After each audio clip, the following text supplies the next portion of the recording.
বেগম খালেদা জিয়ার শারীরিক অবস্থার সর্বশেষ অবস্থা জানাতে রাজধানীর এভার কেয়ার হাসপাতাল থেকে যুক্ত হচ্ছেন সর্দার রাজীব। বেগম জিয়ার শারীরিক অবস্থা নিয়ে নতুন কোনো তথ্য আছে কিনা আপনার কাছে?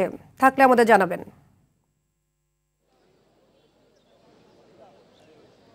হ্যাঁ, দেশবাসীর দোয়ায় বিএনপি চেয়ারপারসন ইনশাল্লাহ এবারও ঘুরে দাঁড়িয়েছেন। আপনাদের দোয়ায় আবারও তিনি আমাদের মাঝে ফিরে আসবেন, এমন তথ্যটি কিন্তু মাত্র 2 ঘন্টা আগে এখানে জানিয়েছেন বেগম জিয়ার ব্যক্তিগত চিকিৎসক ও দলের স্থায়ী কমিটির সদস্য ডাক্তার AZM জাহিদ হোসেন। তিনি বলেছেন যে বেগম খালেদা জিয়ার উন্নত চিকিৎসার জন্য আজ মধ্যরাতের পর অথবা আগামীকাল ভোরে যুক্তরাজ্যের উদ্দেশ্যে নিয়ে যাওয়া হবে এবং ওনাকে যে নিয়ে যাওয়া হবে মূলত কাতার এয়ারলাইন্সের একটি বিশেষ এয়ার অ্যাম্বুলেন্সের মাধ্যমে। আপনারা জানবেন যে এর আগেও কিন্তু গত 7 জানুয়ারি যখন বেগম খালেদা জিয়াকে যুক্তরাজ্যে নিয়ে যাওয়া হয় তখনও কিন্তু কাতার সরকারের দেওয়া এয়ার অ্যাম্বুলেন্সে নেওয়া হয়েছিল এবং 5ই মে যখন তিনি আবার দেশে ফেরেন তখনও কিন্তু কাতার সরকারের দেওয়া এয়ার অ্যাম্বুলেন্সেই দেশে আনা হয়েছিল। আমরা যদি একটু বলে রাখি যে আজ 11:30টার দিকে কিন্তু এভার কেয়ার হাসপাতালের মধ্যে বেগম খালেদা জিয়ার মেডিকেল বোর্ড জরুরি বৈঠকে বসেন এবং সেই বৈঠকে কিন্তু চীন থেকে আসা এবং যুক্তরাজ্য থেকে আসা বিশেষজ্ঞ চিকিৎসক দলের সদস্যরাও যুক্ত হন এবং তারপরেই কিন্তু দুপুর 2টার দিকে এখানে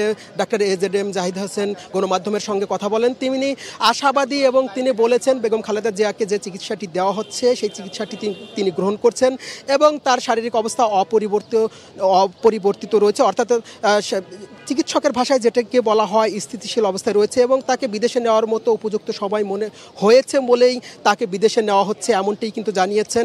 এবং আমরা যদি আরেকটু বলে রাখি যে বিএনপি চেয়ারপারসন বেগম খালেদা জিয়ার যে চিকিৎসার সাথে যাচ্ছেন যে 14 জন সদস্য, সেই 14 জনের মধ্যে রয়েছেন ওনার ব্যক্তিগত চিকিৎসক ডাক্তার AZM জাহিদ হোসেনের পাশাপাশি মেডিকেল বোর্ডের প্রধান শাহাবুদ্দিন তালুকদার, এছাড়াও রয়েছেন ওনার ছোট পুত্রবধূ শর্মিলা রহমান, রয়েছেন ওনার দীর্ঘদিনের 2 জন গৃহপরিচারিকা, এর মধ্যে রয়েছেন ফাতেমা বেগম রয়েছেন। আমরা যদি আরেকটু বলি যে ওনার উপদেষ্টা এনামুল হক চৌধুরীও রয়েছেন। আমরা যদি একটু বলে রাখি যে বেগম খালেদা জিয়া কিন্তু নিউমোনিয়া জনিত সমস্যা নিয়ে গত 23শে নভেম্বর এভার কেয়ার হাসপাতালে ভর্তি হন। এরপরে কিন্তু 27 নভেম্বর থেকে ক্রিটিক্যাল কেয়ার ইউনিট বা CCUতে ভর্তি রয়েছে। এরপর থেকে কিন্তু তার শারীরিক অবস্থা অপরিবর্তনশীল রয়েছে এবং যদিও এই তথ্যটি নিয়েও কিন্তু গুজব ছড়িয়ে পড়ে, নানান মহলে নানান অপপ্রচার ছড়িয়ে পড়ে। এরপরেই কিন্তু বিএনপির পক্ষ থেকে বলা হয় যে বেগম খালেদা জিয়ার শারীরিক অবস্থা নিয়ে শুধুমাত্র ওনার ব্যক্তিগত চিকিৎসক ডাক্তার AZM জাহিদ হোসেন অথবা বিএনপির সিনিয়র যুগ্ম মহাসচিব রুহুল কবির রিজভী আনুষ্ঠানিকভাবে বিবৃতি দেবেন, এর বাইরে কোনো বক্তব্যকে গ্রহণ না করতে। আমরা যদি একটু বলে রাখি বিএনপি চেয়ারপারসন বেগম খালেদা জিয়াকে ভিভিআইপি পার্সন হিসেবে ঘোষণার পরেই কিন্তু এখানে নিরাপত্তা ব্যবস্থা জোরদার করা হয়েছে। পুলিশের পাশাপাশি বিজিবি দায়িত্বে রয়েছে, এছাড়াও কিন্তু ভেতরে PGR এবং SSF এর সদস্যরাও কিন্তু ওনার সার্বক্ষণিক নিরাপত্তার দায়িত্ব রয়েছে।